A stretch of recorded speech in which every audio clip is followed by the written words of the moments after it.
Zëdhënësi i policisë rajonale në Prizren, Togeri Shaqyr Bityqi, njofton se më datën 13 korrik 2026 rreth orës 17:45 minuta, Policia e Kosovës ka pranuar informat nga qendra emergjente se në lagjen Arbana në Prizren ndodhe një person pa shenja jete.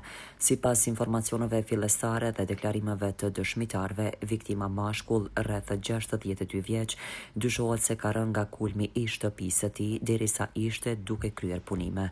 Njësitet policore kanë dalur menjëherë në vendin e ngjarjes ku kanë ndërmarrë veprimet e nevojshme hetimore dhe kanë siguruar vendin e ngjarjes, kanë mbledhur prova materiale dhe kanë intervistuar dëshmitarët.